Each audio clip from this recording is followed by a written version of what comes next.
तो बड़ी खबर एक बार फिर से अपने दर्शकों को बता दें कि पाकिस्तान ने ना सिर्फ गोलीबारी की है, हमारे जवानों की जान गई है, बल्कि बता दें आपको कि शव जो थे जवानों के, उनके साथ भी बर्बरता की गई। इसी खबर पर ताजा जानकारी देंगे हमारे साथ हमारे सहयोगी अभिसार शर्मा न्यूज रूम से जुड़ चुके हैं हमारे साथ। अभिसार। अखिलेश, मैं आपको बता दूं कि नायब सूबेदार परमजीत सिंह और बीएसएफ के 200 बटालियन के प्रेम सागर को भारतीय एलओसी, भारतीय जमीन में 200 मीटर अंदर घुस के टारगेट किया गया था। ज्यादा जानकारी के लिए मेरे साथ विजय मौजूद है। विजय विद्रोही, विजय बताएं किस तरह से इसे अंजाम दिया गया था, क्या जानकारी?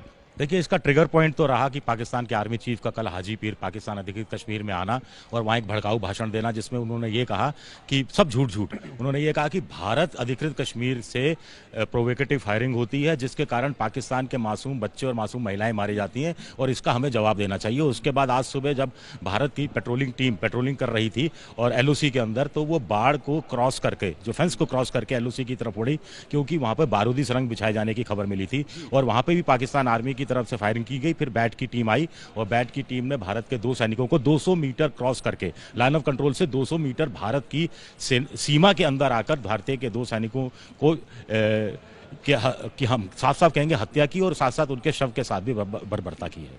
बिल्कुल, तो 200 मीटर अंदर एलओसी को क्रॉस करके अखिलेश उन्होंने इस घटना को अंजाम दिया और ये बार बार दोहराई जा रही है। विजय जी हाँ, ये बार बार दोहराई जा रही है। हम सबसे पहले अगर याद करें 1999 को, जब करगिल की लड़ाई चल रही थी, कैप्टन सौरभ कालिया का शव शक्त विकसित हालत में भारत को मिला था।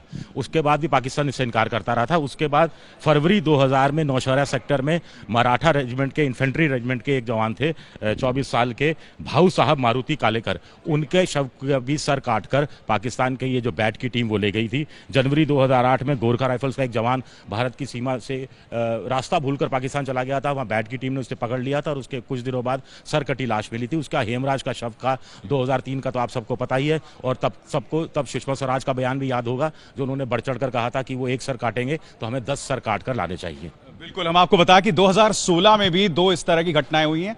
और अखिलेश, मैं आपको यह भी बता दूं कि आज की इस घटना को अंजाम देने के लिए एक जमीन तैयार की जा रही थी, जिसके अंतर्गत अप्रैल में लगातार नौशेरा पुंछ सेक्टर में सीज फायर वायलेशंस होते रहे।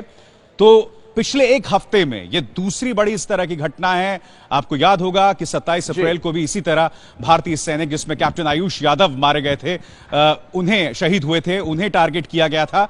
तो सुकमा और अब यहां पर ये ऐसा लग रहा है कि हम सबक नहीं ले पा रहे हैं और हमारे सैनिक जो हैं लगातार इस तरह से शहीद हो रहे हैं। ये है एबीपी न्यूज, आपको रखे आगे।